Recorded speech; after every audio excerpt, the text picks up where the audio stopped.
سيئات أعمالنا من يهده الله فلا مضل له ومن يضلله فلا هادي له ونشهد أن لا إله إلا الله وحده لا شريك له ونشهد أن سيدنا ومولانا محمدًا عبده ورسوله أما بعد فأعوذ بالله من الشيطان الرجيم بسم الله الرحمن الرحيم ظهر الفساد في البر والبحر بما كسبت أيدي الناس ليذيقهم بعض الذي عملوا لعلهم يرجعون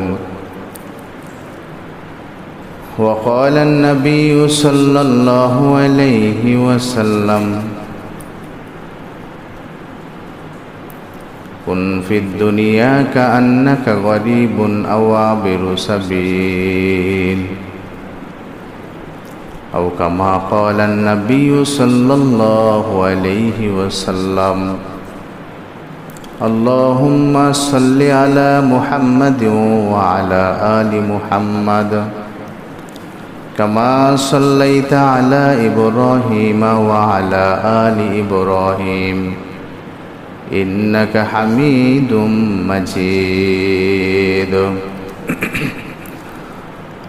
اللهم بارك على محمد وعلى آل محمد كما باركت على إبراهيم وعلى آل إبراهيم إنك حميد مجيد আলহামদুলিল্লাহ। সমস্ত প্রশংসা সেই মহান রব্বুল আলামিনের জন্য, যে মহান রব্বুল আলামিন আমাদেরকে সাপ্তাহিক শ্রেষ্ঠতম দিন পবিত্র জুমার দিন, জুমার নামাজ আদায়ের জন্য আল্লাহ পাকের সবচেয়ে প্রিয় ঘর মসজিদে আসার এবং তার পূর্বে কিছু কথা বলার ও শোনার তৌফিক এনায়েত করেছেন। এজন্য সকলেই শুকরিয়াতান বলে আলহামদুলিল্লাহ। লক্ষ কোটি দুরুদ ও সালামের হাদিয়া বর্ষিত হোক বিশ্ব মানবতার মুক্তির দূত আকা ইনামদার তাজদারে মদিনা সরওয়ারে কায়নাত নবিকুল সম্রাট বিশ্বনবী জনাবে মুহাম্মদুর রাসূলুল্লাহ সাল্লাল্লাহু আলাইহি ওয়াসাল্লামের ওপর। সম্মানিত উপস্থিতি, আপনাদের সামনে পবিত্র কোরআনুল কারীমের যে আয়াতটি পেশ করেছি, আল্লাহ পাক রব্বুল আলামিন বলেন যাহারাল ফাসাদু ফিল বাররি ওয়াল বাহর, জলে স্থলে যত ফাসাদ প্রকাশ পায়, যত অনিয়ম এলোমেলো ভাব প্রকাশিত হয়, যেগুলো আমাদের দৃষ্টিকোণ থেকে স্বাভাবিক নয়, অস্বাভাবিক অবস্থা বিরাজ করে, এইগুলোর জন্য বিমা কাসাবাত আইদিন নাস 18,000 মতান্তরে 81,000 মাখলুকাতের মধ্যে থেকে কোনো সৃষ্টিকে আল্লাহ দায়ী না করে একমাত্র মানুষকে দায়ী করেছে।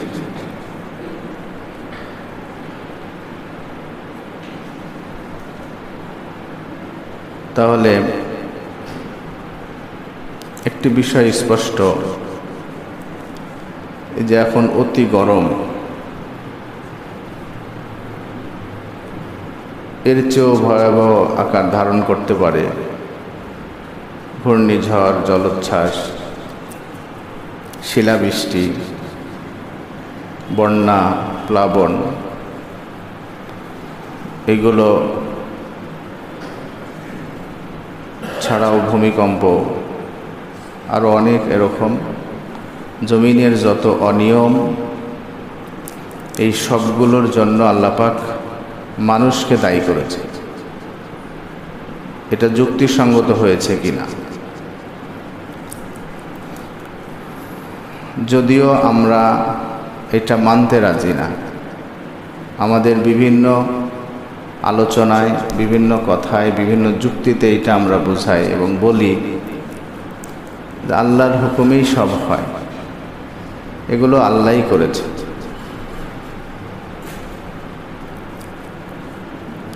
এগুলো পূর্বে থেকেই লিখিত ছিল, তাই হয়েছে। তাহলে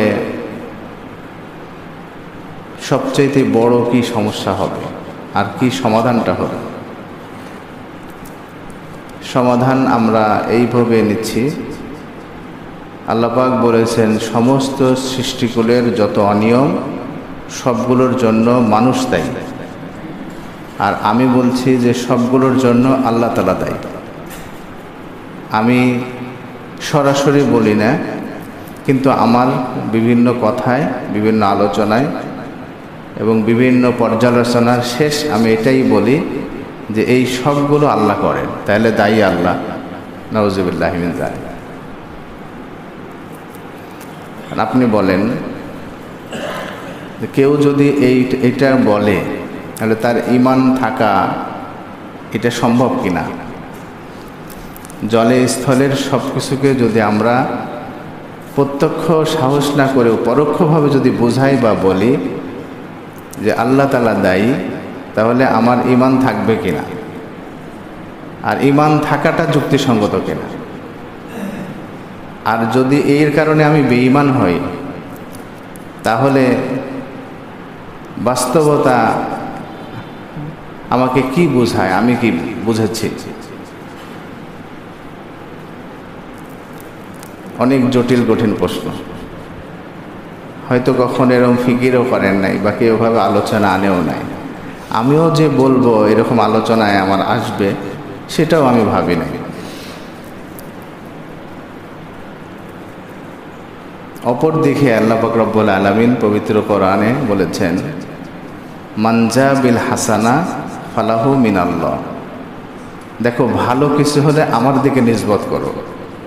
আপনি একটা ভালো চাকরি পেয়েছেন, আল্লাহ আমাকে দিয়েছে। আপনি চাকরি থেকে আপনাকে বাদ দিয়ে দিয়েছে, অবসরণ করে দিয়েছে আপনাকে। এটা আল্লাহর দিকে নিসবত না, যে আল্লাহ আমার রিজিকে ছিল না বা এই চাকরিটা আমার ছিল না নসিবে, যার কারণে আমি যে কদিন আমার ছিল নসিবে সেই কদিন ছিলাম, এখন নাই, আল্লাহ আমাকে বাদ দিয়েছে। তাহলে কি হবে? ওমান জা বিসাইয়্যা ফামিন নাফসিহি ফামিনাশ শাইতান। যদি খারাপ কিছু হয় তাহলে সেটা তুমি নিসবত করো নিজের দিকে, এটা তোমার দোষে হয়েছে, অথবা শয়তান তোমাকে করাইছে। কারণ খারাপ কিছুর সাথে আল্লাহ তাআলার সম্পর্ক নাই। তাহলে জমিনের যত বিপর্যয় হবে, আমি ঢালাওভাবে এই কথা বলতে পারি না যে আল্লাহ তাআলাই করেছে। আল্লাহ এই ঝড় না দিলে আমার এই দেশের, আমার এই এলাকার এত বড় ক্ষতি হতো না, মানে আল্লাহ তাআলাই করেছে। তাহলে দায়ী কাকে করলাম? আর আল্লাহ বলছে কোরআনের মধ্যে, মান জা বিল হাসানা ফালাহু মিনাল্লাহ। ভালো কিছু হলে আমার দিকে নিসবত, ওমান জা বিস সাইয়্যাত ফামিন নাফস। খারাপ কিছু হলে তোমার দিকে নিসবত করো, তোমাদের দিকে নিসবত করো, অথবা শয়তানের দিকে, যে শয়তান এটা করাইছে। তাহলে আমি যদি গুনাহের কাজ করি, এইখানে আপনার কথা বা আপনাদের কথার সারমর্ম যদি এখানে দাঁড় করাই যে আমি পাপের কাজ করেছি, আল্লাহই করাইছে, তাহলে আমাকে দুজকে দিবে কোন অধিকারে আল্লাহ তাআলা? আল্লাহই তো আমাকে গুনার কাজ করাইলো, যার কারণে আমি গুনাহগার হয়ে এখন জাহান্নাম। তাহলে জান্নাত জাহান্নামে তো প্রয়োজন ছিল না। এখন হয়তো অনেকের বোধশক্তিতে আসতে পারে যে বাস্তবতা তো তাই হচ্ছে, আমরা যা ভাবছি, আমরা যদি শেষটা এইভাবে নিই তাহলে তো মূলত আল্লাহ তাআলাই সব কিছুতে দায়ী হয়। একটা গান আছে অনেক আগের, পুতুলের কি দোষ, যেমনে নাচাও তেমনে নাচ। তাহলে তো ওই গান ঠিক, কিন্তু এটা তো ঈমান বিধ্বংসী গান হয়ে গেল। পুতুলের দোষ নাই মানে পুতুলকে আল্লাহ নাচায় নাকি? খারাপ আল্লাহ করায়, গুনাহ আল্লাহ করায়? আল্লাহ এগুলো থেকে মুক্ত সম্পূর্ণ। আল্লাহ বান্দাকে গুনাহ করতে বলেনি।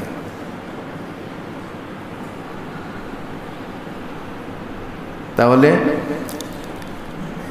এত সহজভাবে কোরআন হাদিস বুঝতে যাওয়া যাবে না, এত সহজভাবে উপস্থাপন করা যাবে না। যে কথা বললে আমি এবং আমার সবাই সরাসরি কোরআন হাদিসের বিরুদ্ধাচরণ হয়ে যায়, ঈমান নষ্ট হয়ে যায়। এত শক্ত বিষয়, এই জন্য আকীদা সংক্রান্ত বিষয়ে, আকীদা সংক্রান্ত মাসালা বোঝা এত জটিল, এত কঠিন। সহজে কোনো আলোচনায় আলোচক আনতে চায় না।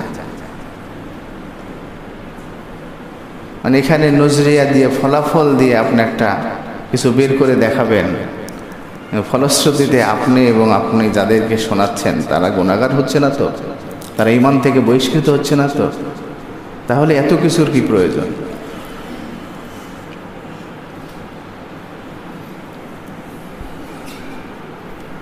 গত কয়েকদিন আগে একজন আমাকে প্রশ্ন করেছেন যে আল্লাহ তাআলা যদি সবই জানে, আল্লাহ তাআলা যদি সবই জানে, কে জান্নাতি কে জাহান্নামী, কে ভালো করবে কে মন্দ করবে, তাহলে এগুলোর দরকার কি? ঘুরে ফিরে ফলাফল কিন্তু ওইটাই। সে সাধারণ মানুষ কিন্তু উচ্চ শিক্ষায় শিক্ষিত,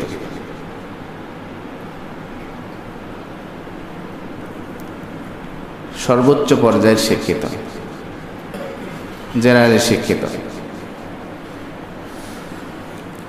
তা আমি বললাম যে ওই প্রশ্নের জবাব পরে দেব, যে আল্লাহ তাআলা যদি সবই জানেন তাহলে এত হিসাব নিকাশের কি প্রয়োজন? তিনি তো জানেন সব, তাহলে কিসের জন্য এই জান্নাত জাহান্নাম, তাকে শাস্তি দেওয়া হবে? এই প্রশ্নের জবাব পরে হবে। আমি বললাম যে আপনি আমাকে একটা প্রশ্নের জবাব দেবেন,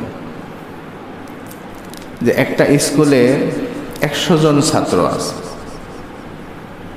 শিক্ষক যারা আছেন খুবই মেধাবী, খুবই ট্যালেন্ট, খুবই বিচক্ষণ।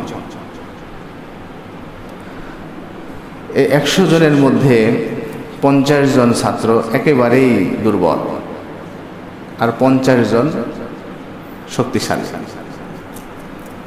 ট্যালেন্ট, বিচক্ষণ, মেধাবী একজন শিক্ষক, সে কি এটা জাস্টিফাই করতে সম্ভব যে এই 50 জন পাশ করবে, এই 50 জন পাশ করবে না? মানে হ্যাঁ, নিশ্চয়ই পারবে। শিক্ষক যদি সেই মানের হয় কেন পারবে না? তাহলে শিক্ষক ইচ্ছা করলে এটা বলতেও পারবে যে এই 50 জনের পরীক্ষা দেওয়ার দরকার নাই, এরা ফেল, আর এই 50 জন পরীক্ষা দিবে, এরা পাস। এটাকে মেনে নেবে না? তা মানবে না। আল্লাহ তাআলা কি মনে হয় না যে তিনি বিচক্ষণ, ট্যালেন্ট,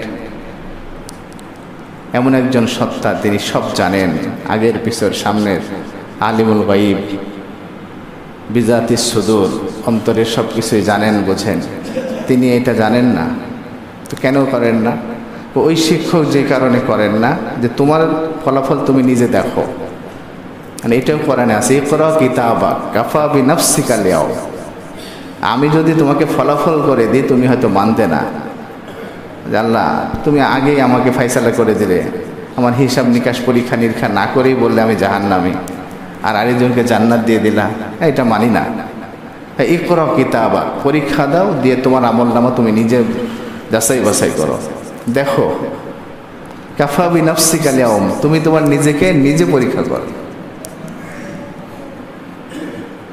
তা আমি বললাম যে ওই শিক্ষক বিচক্ষণ হওয়ার কারণে তিনি এটা বলতে পারেন, তো আল্লাহ তাআলা কেন বলতে পারবে না? যে কে জান্নাতি হবে, কে জাহান্নামে, কে ভালো হবে, কে মন্দ হবে, হচ্ছে হ্যাঁ এটা তো একটা বিষয়। আর যদি আল্লাহ তাআলা এটা করতে অক্ষম হন, তাহলে আল্লাহ তাআলাও কোনো কিছু কাজ করতে অক্ষম, এটা তো প্রমাণ পায়। আর এটার জন্য তো স্রষ্টার জন্য শোভনীয় নয় যে স্রষ্টা অনেক কিছু করতে অক্ষম। তার মধ্যে এটাও একটা, যে এই বান্দা ভালো হবে না মন্দ হবে, এ জান্নাতি হবে না জাহান্নাম হবে, স্রষ্টা এটা সক্ষম না। তাহলে তিনি কিভাবে বান্দার সব কিছু জানেন? অনেক জটিল হয়ে গেল।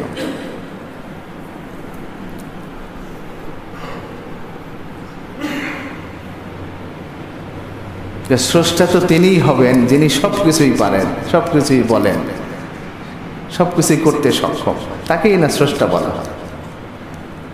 কুল হু আল্লাহু আহাদ আল্লাহুস সামাদ, আল্লাহুস সামাদ, তিনি সব কিছুই করতে সক্ষম, তার কোনো কিছুই অক্ষম না। এখানেও পক্ষ বিপক্ষে অনেক কথা আসবে, সব কথার একটা জবাব এটা হলো, আল্লাহর জন্য যেটা শোভনীয় এমন কোনো কাজ নাই, স্রষ্টা হয়ে যাবে তার জন্য যেগুলো শোভনীয়, এমন কোনো কাজ নাই যে আমার স্রষ্টা সেটা করতে অক্ষম। আর তিনি করতে সক্ষম বলেই তিনি স্রষ্টা, অন্যথায় তিনিও সৃষ্টি হতেন, কারণ সৃষ্টির সব কিছুতে অক্ষমতা আছে। কম্পিউটার এত জানে, অথচ তাকে প্রোগ্রাম যা দেওয়া হয় সেটাই সে করতে পারে, এর বাইরে কিছু করতে পারে না। ন্যানো সেকেন্ডের গতিতে হিসাব করে দিবে, হাজার হাজার লক্ষ লক্ষ কোটি কোটি টাকার হিসাব ন্যানো সেকেন্ডের গতিতে করে দেবে। কিন্তু কম্পিউটারকে যদি বলা হয় যদি দৌড়াও, ও তো দৌড়াতে পারবে না, ওর জন্য এটা শোভনীয় না। হাজার কথার জবাব একটা দিলাম। যারা বিচক্ষণ হয়তো অনেকের এরকম প্রশ্ন আসতে পারে, প্রশ্ন আমি বলবো না, কারণ আমাদের মধ্যে ওয়াসওয়াসা বেশি। কিছু প্রশ্ন আছে ওইটা আবার দিলের মধ্যে আসলে এটা আছে আল্লাযী ইউওয়াসওয়িসু ফি সুদুরিন নাস, মানুষের অন্তর নষ্ট হয়ে যায়, তখন সে ভালো ঈমানওয়ালা মানুষও বেঈমান হয়ে যায়। ফিরে আসি পূর্বের কথায়। তাহলে ভালো কিছু সব আল্লাহর সাথে নিসবত করতে হবে, এটা ঈমান। খারাপ কিছু সব নিজের দিকে অথবা শয়তানের দিকে নিসবত করতে হবে, এটাও ঈমান। খারাপের কোনো নিসবত আল্লাহ তাআলার দিকে করলে ঈমান থাকবে না।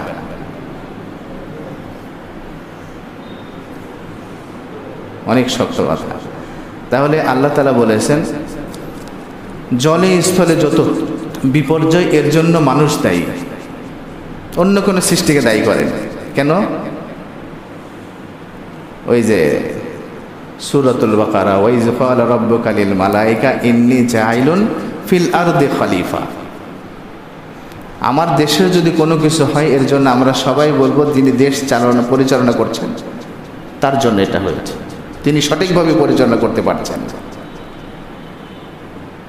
আমার দেশের কোনো বিপর্যয় হলে, রাষ্ট্রীয় কোনো আইন অনৈতিক বিষয়ে, এগুলো বিষয়ে যদি এলোমেলো হয়,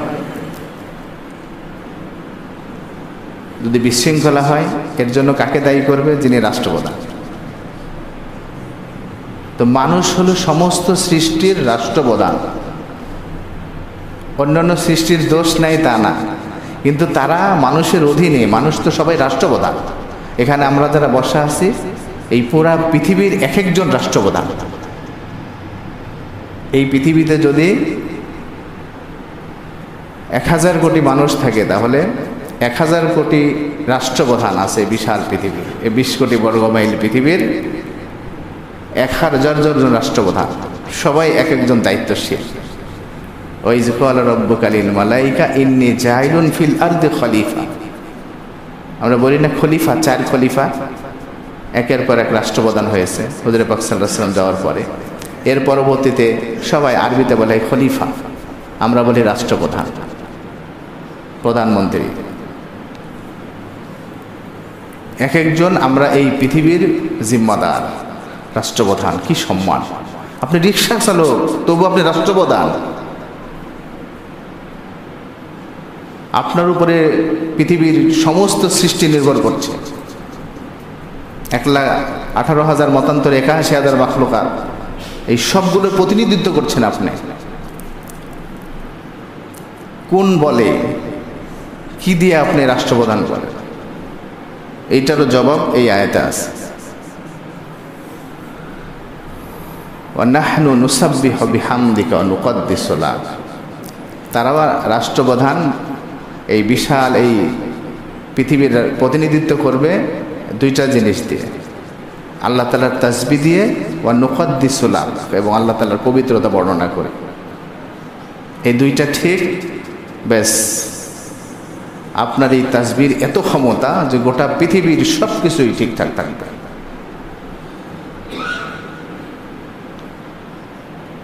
অনেক কঠিন হয়ে যাবে আলোচনা। এই পৃথিবী এরও একটা জীবন আছে, রূহ আছে, যেমন আমার আপনার রূহ আছে, জীবন আছে। আমাকে আপনাকে বাঁচিয়ে রাখতে হলে রূহকে শক্তিশালী করতে হবে, কলবকে শক্তিশালী করতে হবে। হাদিসের মধ্যে আছে যে প্রত্যেক মানুষের মধ্যে একটা গোশতের টুকরা আছে।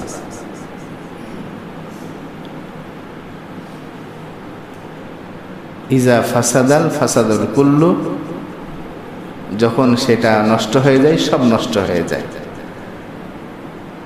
ওইজা সলুহাল কুল্লু, এবং যখন সেটা সুস্থ থাকে, ভালো থাকে, সব কিছুই ভালো থাকে। আল্লাহ ওয়াহিয়াল কলব, এটা কারো নিয়ন্ত্রণে নাই। এইটা ঠিক থাকবে, আপনার বডি ঠিক থাকবে। ততক্ষণ পর্যন্ত আপনার উপরে পরীক্ষা নিরীক্ষা চলবে, আপনার উপরে নজরদারি চলবে, আপনার উপরে বড় বড় ডাক্তারদের সব কিছু চলবে। ওইটা নাই, ব্যাস সব কিছু ঠিক থাকলেও তারা বলবে আই এম সরি, আমাদের ক্ষমতা আর নাই। যেটা থাকলে আমাদের ক্ষমতা খাটতো সেটা চলে গেছে। এখন সব কিছু ঠিক থাকার পরেও তাগড়া নওজোয়ান যুবক, তবু ওইটার অনুপস্থিতিতে আমাদের আর ক্ষমতা নাই। আলা ওয়াহিয়াল কলব। এই জন্য বলা হয় ওইটাকে যত শক্তিশালী করা হবে আপনার এই জিসেম, এই শরীর তত শক্তিশালী থাকবে। পৃথিবীরও এরকম রূহ আছে, জিসেম আছে, তারও একটা কলব আছে। এই পৃথিবীর রূহ তার কলবকে শক্তিশালী করতে হলে তার খাদ্য তাকে দিতে হবে।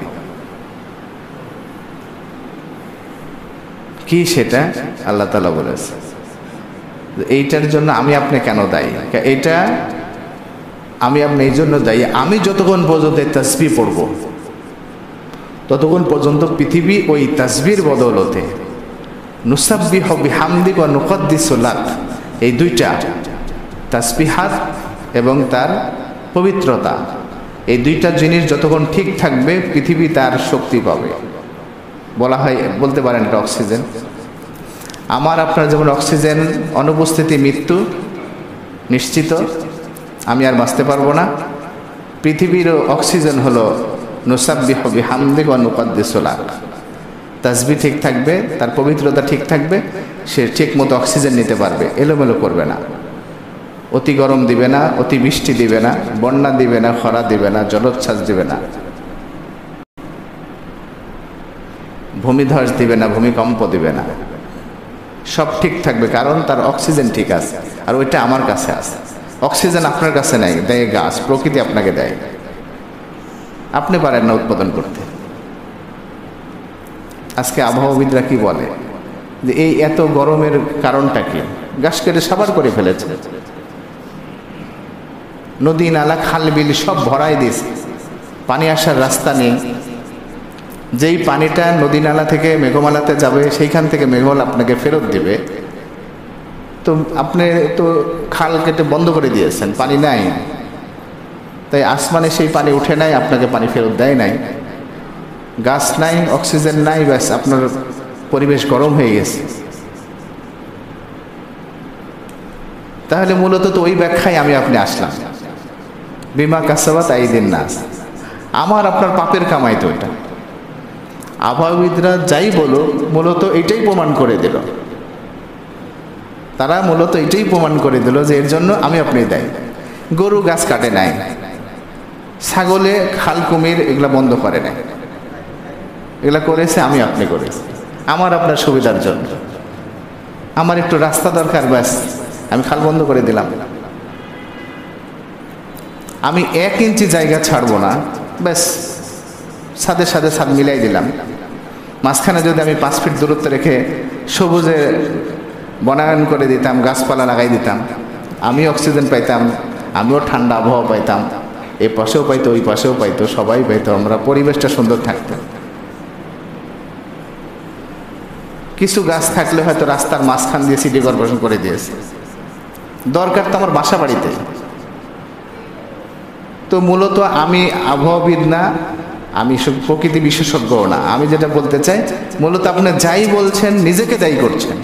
আর আল্লাহ তাআলা তো ওইটাই বলেছে, জহরাল ফাসাদু ফিল বাররি ওয়াল বাহর বিমা কাসাবাত আইদিন নাস। তোমার মানুষের 2 হাতের কামাইয়ের কারণে আজকে যত বিপর্যয়, জলে স্থলে যত সৃষ্টিগুলো আছে সবগুলো আজকে অশান্তিতে রয়েছে। এর জন্য মূল আসামি মানুষ। আপনিও প্রমাণ করেছেন তাই।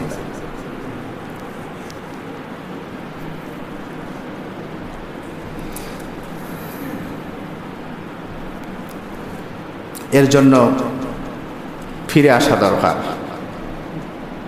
প্রকৃতিকে সুন্দর করে সাজানো দরকার, খাল বিলকে আবার নতুন করে পানিতে ভরপুর করে দেওয়ার জন্য যা করা দরকার সে আয়োজন করা দরকার। এটা জাহেরিভাবে এটার সমাধান, আর বাতিনি সমাধান আসল সমাধান। সেটা হলো আমাদের পাপ অনেক বেশি হয়ে গেছে, আমরা তসবিহ ভুলে গেছি, আমরা জিকির আজকার আল্লাহ তাআলার গুণকর্তন এগুলো আমরা ভুলে গেছি। আমার আপনার স্রষ্টা আমাকে কত কষ্ট করে কত সুন্দর করে বানাইলেন, অথচ আমার এতটুকু শুকরিয়া বোধ নাই, আমার কোনো চিন্তা শক্তি নাই, আমি এগুলো নিয়ে ফিকির করি না। জিকিরের চেয়ে ফিকিরের দাম বেশি। একটু 1 ঘন্টা আপনি ফিকির করেন, প্রতিদিনের 1 ঘন্টা আপনি বেছে নেন যে আমি এই ঘন্টা আমি সময় ফিকির করব যে আমি কি ছিলাম, আমি কি হইলাম, আমাকে কোথায় যেতে হবে, আমার পরবর্তীতে আল্লাহর কাছে আমি কি জবাব দিব। আমাকে তো আশরাফুল মাখলুকাতের অন্তর্ভুক্ত করে মানুষ বানাইছে, আমাকে তো গরু ছাগল বানাইল না, নিকৃষ্ট কোনো কীট পতঙ্গ আমারে বানাইল না, আল্লাহ আমারে এত সুন্দর করে বানাইল। আজকে আমি এত পদবি পেয়েছি, আমার এত সম্মান, আমাকে এত ভালোবাসা দেয় সবাই, এটা কি এনে দিল আমাকে? হায়াত মতের মালিকটা কে? এখনই তো আমার আপনার রূহ বের হয়ে গেলে ব্যাস, এতটুকু সময় দেরি না। কালকে একজন মারা গেছে, এত গরম যে সকালে মারা গেছে, ব্যাস দুপুর পর্যন্ত লাশ রাখা যায় না, এত বড় হয়ে গেছে তার লাশের আকার। সবাই ভয় পেয়ে গেছে, না জানি যদি নষ্ট হয়ে যায়, মানে ফেটে যায়, কত দ্রুত। হুজুর তাড়াতাড়ি জানাজা করেন, আমরা ভয় পাচ্ছি, বেশি নড়াচড়া করা যাবে না। দেখেন সকালে মারা গেছে, ব্যাস দুপুর পর্যন্ত রাখতে পারছেন। এটা আমার আপনারও হতে পারে, একটা স্বাভাবিক মানুষ পেটটা তার কত বেশি ফুলে গেছে। এই তো আমার আপনার অবস্থা। তাই এত আমাদের অহংকার, এত গর্ব, এত বড়াই। আমি ভুলে গেছি আমার স্রষ্টাকে। তিনি আমার প্রতি কত অনুকম্পা করেছেন, কত দয়া দিয়েছেন, কত ভালোবাসা দিয়েছেন, কত সম্মান সুখ্যাতি এনে দিয়েছেন। আমার এতটুকু ফিকির নাই, এই ফিকিরটুকু করা দরকার। তাহলে আমি আপনি যে তসবিহগুলো পড়ব, এইটার বদৌলতে আল্লাহ তাআলা প্রকৃতিকে স্বাভাবিক রাখবেন, পৃথিবীকে স্বাভাবিক রাখবেন। পৃথিবীর হলো অক্সিজেন আমার আপনার তসবিহ, পৃথিবীর রূহ এর ক্ষমতা আমার আপনার তসবিহ। আমি যত দিব সে তত স্বাভাবিক থাকবে। আমার জুলুম যত বাড়বে, বাস বিপর্যয় তত বাড়বে। এর জন্য আমার কারণে সবাই কষ্ট পাবে, আমিও কষ্ট পাব, সবাই আমরা কষ্ট পাব। এর জন্য আল্লাহ পাক রব্বুল আলামিন বলেছেন, ইস্তাগফিরু রাব্বাকুম সুম্মা তুবু ইলাইহি। বান্দা খুব কষ্ট পাচ্ছ, গরম, তীব্র গরম, বৃষ্টি নাই। সমাধান দিচ্ছেন আল্লাহ তাআলা, ইস্তাগফিরু রাব্বাকুম, তোমার রবের কাছে তাও তওবা ও ইস্তেগফার করো। তুমি জুলুম করে ফেলেছো, তুমি তসবিহাতগুলো ছেড়ে দিয়েছো, তুমি আমার গুণকীর্তন করছো না, আমার নিয়ামত তুমি স্মরণ করছো না। সুম্মা তুবু ইলাই, যদি করো আমি তোমাকে মাফ করে দেবো। কারণ ইন্নাহু কানা গফফারা, আমি আল্লাহ সবচেয়ে বেশি ক্ষমাশীল। এটাও আশ্বস্ত করেছেন যে তুমি ভুলে গেছো, একটু ভালো ছিলে, স্বাভাবিক ছিলে, এখন সব এলোমেলো হয়ে গেছে, সমস্যা নাই, তুমি ফিরে আসো, তওবা করো, আমি মাফ করে দেবো। এরপরে কি করবে? বৃষ্টির দরকার তো, ইরসিলিস সামা আলাইকুম মিদরারা, আসমান থেকে মুষলধারে বৃষ্টি নাজিল করবে। ওয়াইমদিদকুম বিআমওয়ালি ওয়া বানিন ওয়াজআল লাকুম জান্নাত ওয়াজআল লাকুম আনহারা, প্রকৃতির যা কিছু আছে সবগুলো তোমার সহকারী বানাই দেব। তোমার সন্তান সন্ততি, তোমার পরিবেশ, তোমার সমাজ, সবগুলো তোমার অনুকূলে চলে আসবে। আর ওয়াজআল লাকুম জান্নাত ওয়াজআল লাকুম আনহারা, তুমি যদি ফিরে আসো একদিন দুনিয়া থেকে তুমি যাবা, ওয়াজআল লাকুম জান্নাত, তোমার জন্য আমি জান্নাত নির্মাণ করব। ওয়াজআল লাকুম আনহারা, যার তলদেশ দিয়ে প্রবাহিত হতে থাকবে নহর সমূহ। দুনিয়া তো বৃষ্টি, যে জান্নাতে যাবেন সেই জান্নাতের তলদেশ দিয়ে থাকবে আল্লাহ পাকের সেই নহর, সম্মানের নহর। সমাধান আল্লাহ পাক দিয়ে দিয়েছে, কোরআনের মধ্যে দিয়ে দিয়েছে। এই জন্য আমরা একটু তওবা ইস্তেগফার করি, ফিরে আসি। আল্লাহ তাআলা আমাদের সকলকে তৌফিক দান করুন। যারা সুন্নত পড়েন সুন্নত পড়েন।